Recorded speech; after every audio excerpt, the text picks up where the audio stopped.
আজকের অনুষ্ঠানের আয়োজক সহ আমার এখানে সামনে উপস্থিত আছেন আবু জাহিদ নিউ ভাই, আব্দুল সালাম মজনু ভাই, কেন্দ্রীয় সংগঠক যুব শক্তির মাসুম বিল্লাহ সহ আরো যারা উপস্থিত আছেন, এবং আপনারা যারা গুরুত্বপূর্ণ ব্যক্তি, আমরা নই, আপনারা গুরুত্বপূর্ণ ব্যক্তি, যারা শ্রোতা মন্ডলী, সকলকে আমার সালাম, আসসালামু আলাইকুম।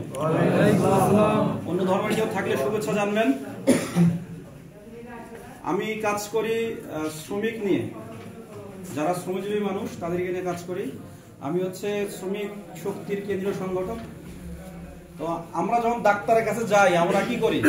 ডাক্তারকে ডিরেক্ট বা সরাসরি আপনার কোনো ওষুধ লেখে না, কি বলে আপনি টেস্ট করে নিয়ে আসেন।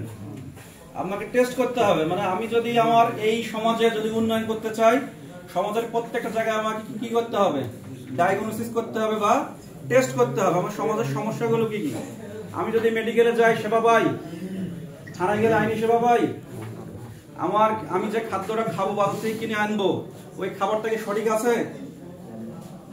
রোগমুক্ত আছে কিনা, আমি যে আজকে ফসল উৎপাদন করছি ফসলের দাম পাই না, এই প্রত্যেকটা জিনিস কেন হচ্ছে, কারণগুলো আমাকে কি করতে হবে?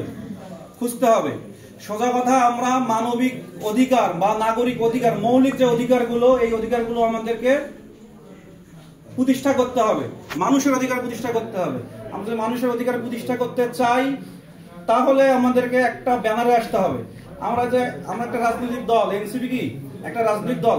মানুষ রাজনীতি কেন করে? রাজনীতি করা হচ্ছে যে অনেকগুলো মানুষ একত্রিত হয় তাদের অধিকার আদায়ের জন্য, তাদের নাগরিক সেবা প্রতিষ্ঠার জন্য একত্রিত হয়। আমি যেন মেডিকেলে গেলে আমার সেবা পাই, এজন্য আমি এনসিপি করব। আমি ঘরে ঘরে যাব, এনসিপি করব। এনসিপির ব্যানারে কোন মুখটা আসুক সেটা কথা না। এনসিপি মানুষের অধিকার প্রতিষ্ঠা করবে, নাগরিক অধিকার প্রতিষ্ঠা করবে। এজন্যই আপনারা এনসিপিতে আসবেন। আপনাদের সামনে কে আসবে সেটা না।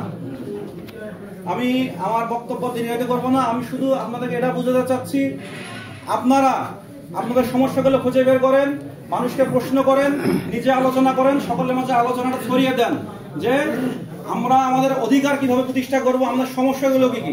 এই সমস্যাগুলো যখন আপনারা যত বলবেন, কোন দল জিতবে কোন দল হারবে এটা বিষয় না, আপনারা শুধু আপনার সমস্যাগুলো আলোচনা করেন, দেখেন আপনাদের সমস্যাগুলো সমাধানের একটা রাস্তা তৈরি হবে।